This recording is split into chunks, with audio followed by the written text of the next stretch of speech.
Hey, it's me again. How did you do this the first time? So you might be wondering then, of course, what's been the state of these two bikes since the last episode? Well, the Suzuki was nothing more than an expensive paperweight.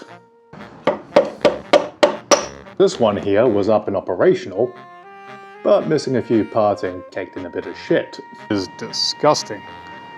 That is... So what's been happening for the last couple of weeks since my last posted video then?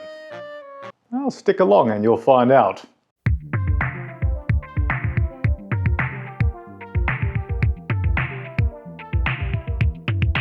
Well, got an issue here.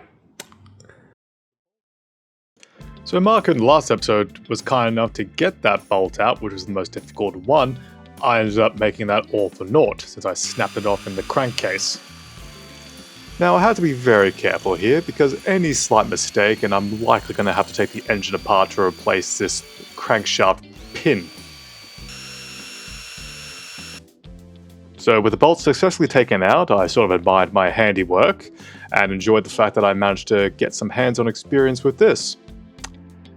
Though this might not have been the first time I would have to do so. You see, I had to put the signal generator back on with the cog, the bolt sandwiched between it all together, and then torque it to spec. Now I noticed that the bolt wouldn't stop spinning, so I removed everything again to see and check if everything was all fine, gently removing the rotator cog.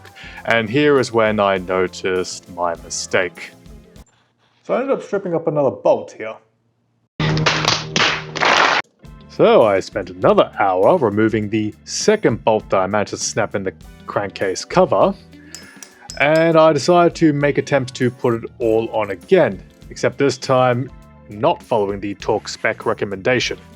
I don't like that. Looks like it's hitting.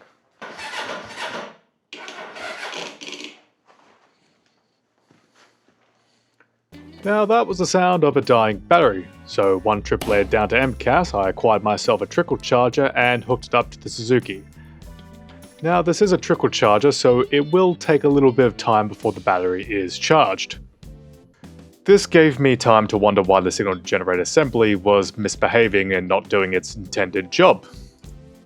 Now a mate of mine did realize something in relation to the rotator cog, the signal generator assembly, and the crankshaft. My thought was that the rotator cog was deformed, but my friend informed me it was actually the crankshaft. So rather than the rotator cog that spins around every revolution going past the relay, it's actually the housing for the cog itself, which is the crankshaft. So the housing that is the crankshaft, which has that pin, was not a perfect circle, but more this dented figure. Which obviously meant that the rotator cuff could not fit flush onto it, and therefore would snap the bolt every time I tighten it. Whereas I assumed it was the rotator cog being deformed and I was sanding it down trying to get it nice and flush with the crankshaft housing.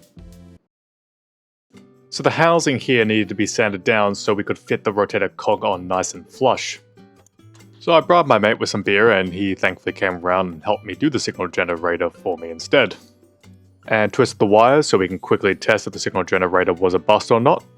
And with all that, the signal generator does work, the Suzuki turns on and fires, though it does idle at 5 to 6,000 RPM, which isn't normal. Though I was a bit worried about getting a noise complaint, especially since the neighbours I have around me are a bunch of old f***. Now in last episode, you may have noticed how I grabbed a handful of brake and pushed the pistons and brake pads all together. So I then spent some time just to pry the brakes apart, pretty easy task, and connected it onto the brake disc. However, once you do release the front brakes, it will still lock up the disc and tyre, which is not ideal. So I decided to put it on hold and work on something else so I could feel productive for the day. So I decided to install the new mirrors, opting for the circular design that would match the tachometer. The old mirrors I don't think match the bike as well, whereas the circle mirrors I think complement it quite nice. And so now I can actually see everything behind me as well as this lovable mug. So I called my mechanic mate over again so he could help me with two things. One was the brakes, while the other was the wires for the signal assembly. So I installed the brakes onto the brake disc so I could show Mark firsthand what the issue was. And for some reason we struggled to put the brake calipers onto the front disc. We initially thought it might be due to the brake fluid, so we decided to tackle that first. But we weren't successful in making the brakes not seize up still, so we were not sure where to progress any further here with that. So the next step was to put a jack stand under the Suzuki in case it fell over, and to take the front wheel off to see if we missed any parts when we assembled it back together last time. So Mark was inspecting the wheel, whereas I was on Suzuki Parts Finder looking for any parts that perhaps we didn't have. And after inspecting the parts diagram, we realized what part was missing from the front wheel. The part I'm missing is what's called a spacer. It essentially goes along the axle of the front wheel, tightly sandwiched together between all the other parts. Pulling in the brakes, the front brake disc and the front tire will lock up as normal, but once you release it, it will still be seized. So the question here is then, where the hell did this spacer go? So Mark and I proceeded then to look around the workshop trying to figure out where the hell this part could go, especially since I moved and cleaned everything around here multiple times due to my OCD. I was very worried that this part I might have accidentally threw out or perhaps misplaced. Mark even decided to check his tool bag that he brought along on the day when everyone was there to help me take out the forks.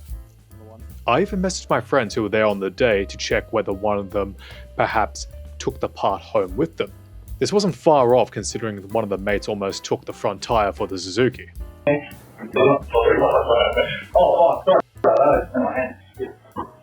Now, Mark on that day was the one who disassembled the front fork, however, I was the one who put it back together, and Mark suspected I must have put that spacer inside the fork when trying to assemble it all back together. It was here all along!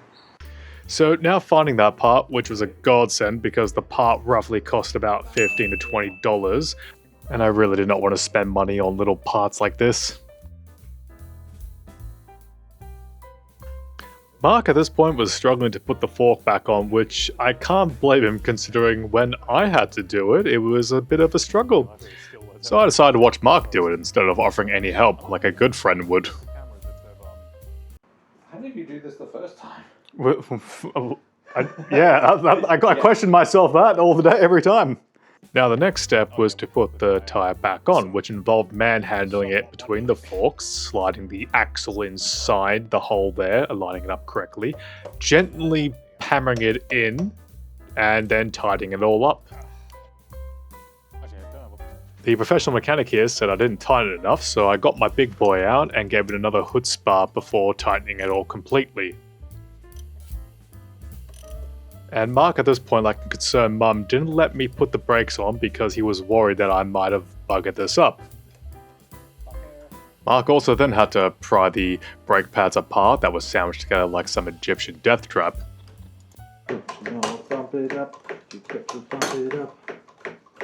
So after Mark's bout of triumph, we finally had pressure in the front brakes again, as well as the brakes releasing properly when disengaging so we don't die on the road. I'm a Wiener. That's a slapjack brake if ever I saw. So Mark took on the effort of funneling the wires into an appropriate spot so we can then of course solder it all together. Now my soldering skills are, well, not good, whereas Mark actually does have appropriate experience here, so I sort of let him do it, but asked him to give me some pointers so at some points I could actually try it. So we had 3 wires we had to connect in together. One that was the power, one was the ground, and one that would send the signal to then trigger the relay on the signal assembly. So Mark was showing me the process of soldering here to make sure that the solder actually does penetrate inside to the wires so you have a strong and reliable connection. And with that little demo, it was then my time to shine here. Waiting for the iron to heat up so I can then attempt to tin it, while getting a nice face full of carcinogenic smoke, which is always nice. And while I may not be winning any beauty contests with my soldering skills here, I think the job went well enough, at least better than my last attempt. Mark then decided to put the heat shrink on the last wire, which was the ground, before we soldered that up. I was then given another attempt to have some fun here. And yeah, I don't think this one looked any much better, but I think it still did the job enough to form a reliable connection. Mark then used his fancy torch to heat up the heat shrink so that all those wires would be nice and sealed, protected from the elements. I was then given the opportunity of tightening the wires together, and then Mark took over for me because I was not doing a good enough job. But then the expert mechanic decided that I could tighten the rest of the wiring harness myself, like the big boy that I am. Mark then fired up his torch again to make sure it was all nice and tight, but I'm starting to think this was just an excuse so he could potentially start a fire here in my garage. And from that, the Suzuki now runs perfectly, idle also fixed, which we don't really know how, though we expected the wires being properly soldered might have done that. Now, one of the other odd jobs was to fix the rear sets, so one of the bolts that I snapped off from my earlier expeditions was then used, so Mark just cut it all down to a nice appropriate size, gave it a bit of a file temp here, and down here as well to make it all look nice and pretty. So that's the most wonderful sound on a camera. Now we have a functioning rear set, but it's unlikely that this will be roadworthy, so it's just a temporary solution at least at present. The loose handle here was also another thing that I had to get sorted, or more accurately, Mark managed to get sorted, though I think he put a bit too much lube on the handle because... Too much lube there? Bit too much lube. She's ready now.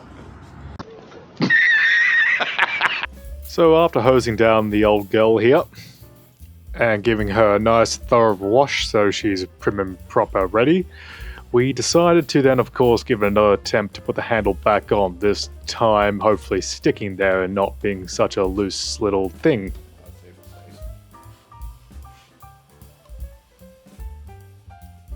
So all that's left is to acquire some bar ends and probably patch up that little bit of rubber that's ripped on the accelerator handlebar. This evening I actually had another couple friends come around to help me with the bikes. Is he pouring it or is he just sniffing it?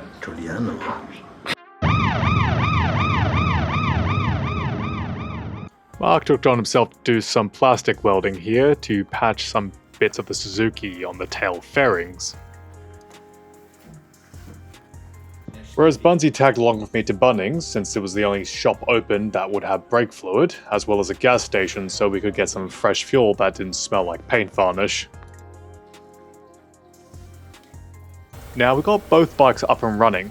The Kawasaki might need a carb clean because its throttle response was pretty crap. That and its front brakes definitely needed a bleed as there was no pressure on the front lever. So Mark took it upon himself to bleed the brakes there.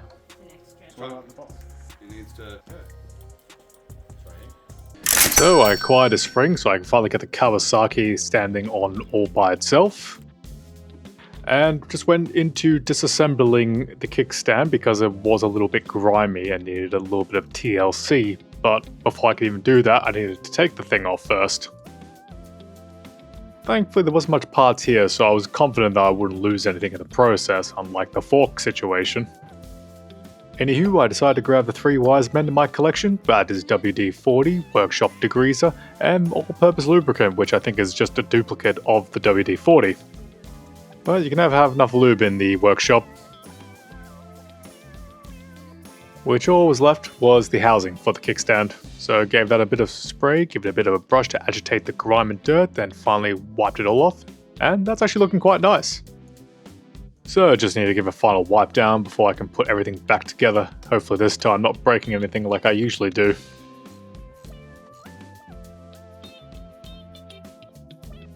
Now this spring is actually from a Harley, it's not the standard Kawasaki one. Couldn't really find one on short notice, and even then I couldn't find one cheap enough, so this is going to have to do.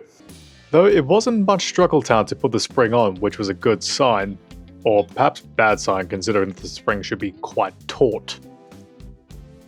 But then I did manage to finally click into place and give it the old bit of test drive here. Well, that was easier than expected at least. And there you have it, a fully functioning kickstand that isn't going to tip over the bike like it did last time.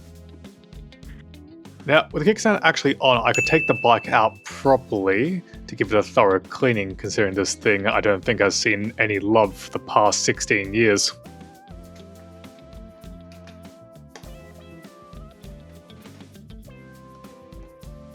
So I took off the chain guard only to notice that the chain that looks like it's in a bit of a state, that state being shit. So I drowned the chain in chain cleaner in hopes of removing all of its demons. Now for some reason the sprocket cover requires 2 bolts, 1 screw, and to remove the gear shift lever for some god for no reason. I then struggled to even get the thing off from the bike. And remember how I said this thing hadn't been touched in 16 years? Yeah, I don't think I was exaggerating here considering the amount of grime and crap built up. Basically disgusting absolute grime. It's like something you'd see in the bubonic plague. Not the way I want to spend my afternoon, but gotta do it, I guess. So I made my attempts to get rid of the grime and crap off, and it was much more difficult than I'm probably making it look.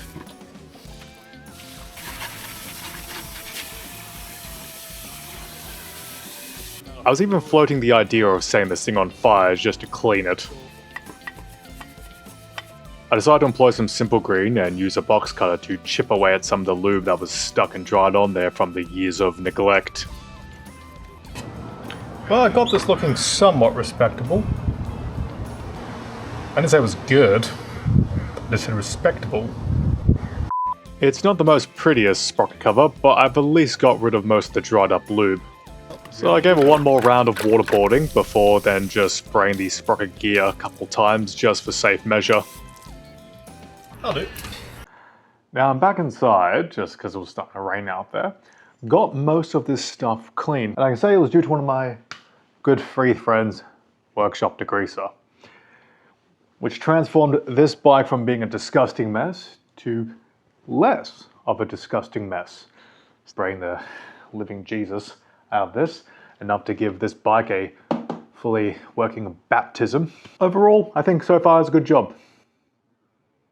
My aim was to put everything back in its rightful spot, though that was a bit of a problem because I didn't really document exactly what bolts and nuts went through the sprocket cover, though I managed to figure out eventually though and then give the sprocket a nice little slap. I also then used a Brillo pad just to clean a bit of the headers, though they're still a bit dirty, but I'll get back to them later. The Kawasaki was running a bit poorly, and so I figured it must need a carb clean, so I decided to take the gas tank off. But in the process of doing so, I did realize that one of the hoses perhaps was kinked. Now, I did notice something when I was taking this off, which was that the plug that goes into here was on the opposite side, which would have kinked the hose, which makes me think that's why the bike's been running poorly. It only runs well when you set it to prime, but prime will just dump a bunch of fuel in, whereas on is only when the engine is turned on will the fuel run. So I might give this bike a bit of a test before I take the carburetors off, as that might be the issue itself, and the carbs are perfectly fine. So I basically just turned the bike on, closing the choke to allow more suction of gas in order to heat up the engine. And then once the bike was at an amp temperature, I then decided to play with the throttle response and noticed it wasn't cutting the bike off, which was a good sign. I'm gonna say the kink in the hose might have been the issue there. Oh, don't have to take the carbs out at least, so I'm gonna count that as a success. So with that sorted, I basically just then put the engine tank back on, tightening it back into place, so I could then deal with the seat covers for the Kawasaki. Both seats had damage to them, hence why I need to get them reupholstered, so I just basically had to take off any of the additional parts, then pry off the staples, and then just rip the pattern off without damaging it, so I can then eventually trace it. After that, I inspected the polyurethane foam, and everything seemed to check out. So I traced the patterns and then cut them to size. I started to staple the seat and then of course use a heat gun to increase the elasticity of the vinyl. I unfortunately did damage and broke one of my wire cutters, which yeah, that hurt a bit. I ended up having to cut and trace a new pattern because the other one was too small, but in doing so, this made the job infinitely more easier. So I used a different staple gun so it wouldn't potentially puncture through the polyurethane foam, unlike the last one, and just went from there. Now, I was quite happy with the results we had so far, but there was still a little bit of work to do. I just needed to heat up a bit more to remove any of the creases, which took a bit of time. So I cut the rest of the trims off, I stapled some more parts, and then I put it back together, though questioning if I did it correctly or not. I think this is the right way. Worst case, I'm going to have to take this apart again. Be right back. A few moments later. Never mind, I got this the wrong way around. So I'm going to have to unscrew this again and then go from there. Yeah, so with that, I took it off again and then put it back into place. But with it, I had a really nice quality finished seat, even though it didn't match the handle exactly 100%. And now I have to do that all again for this. Besides the rider seat being a pain in the ass to do because of its unique shape, it was more or less the same process as the rear seat. The call is done. Considering that I've got a little graveyard full of staples here, I'm going to say that this is fine. Obviously I haven't got some staples everywhere, but unfortunately the gun can't really get to those nooks and crannies. So I'm going to have to call it finished for now. So I made my way on to the next issue, which was to replace the bulbs in the Kawasaki. So I got the new ones out straight from the box, swapped them out for the old ones, put them onto the new housing, and slid them into the connection. Next was then wrangling this clip into place, which is important for pushing the housing forward as opposed to it being wibbly wobbly. With all that being done, next part was just to install it back onto the Kawasaki, which was a pretty straightforward process. So I turned the bike on to test the lights, noticing that the left side here would not turn on unless engaging high beams, which I thought was not right. So I took it off just to check the globes and see if I put everything on correctly. I also then tested the connectors itself, as well as troubleshooting via the service manual, and then tested the connectors and seeing if there was power supplied throughout both. Checking online, I actually found out that this was its intended function. Okay, seems like I made a mistake here. Now, I actually did find out the issue for what is occurring here, which is that there is none. This is common for the Kawasaki 250 models, which is that this will not activate when it's in low beam setting. This one will be constantly on, but this is the one that the switch triggers once the high beams are activated. And so when I went online and asked whether this was a common problem or issue, I was then told, nope, that's just how they're designed. Now, thankfully, I bought this via Amazon and their return policy is pretty straightforward. I'll just tell them it's the wrong one and go from there. Hopefully they buy that. So I basically just went to install the old globes back into place and then put it all back together, though I did somehow forget to install these important parts there. So I ended up taking the housing back off again, putting on the rubber sleeves that will help keep it insulated from water, and then just Allen keying it back into place so it's nice and fixed in. I also acquired some bar ends for the Suzuki while making that Amazon order for the lights, so got them installed and looks all nice and pretty. Now, I think I'm going to call it done for today. Honestly, I've done a fair enough for both of these bikes, getting everything installed. Now, obviously for the Suzuki, we still need to fix up the fender because it still looks a bit scuffed. We also need to then put the cover on and then fix the crankcase here, as well as fix the cover for the crankcase. So I'm just trying to source if I can find the exact paint for this so that I can more or less get this solved. And we've got also to fix this part, which was more or less a temporary solution so my friend could allegedly... Whereas for the Kawasaki, my main concern currently is the tail fairings, which might have a bit of a problem here. So I'm deciding whether to source those parts again or whether I try to get a 3D print pen and fix them up myself. But we are on the right track here. I think the next video will more or less be these bikes completely fixed and back on the road. So until then, take it easy everybody. And now I'm still not going to address it. Now, if you managed to reach the end of the video, thanks for watching. And if you want to keep following what happens with the next part, do subscribe so you can be notified when the next video is released. Otherwise, if you did have a question about this project, do leave a comment and I'll do my best to answer it. Otherwise, just stay safe out there and take care everyone.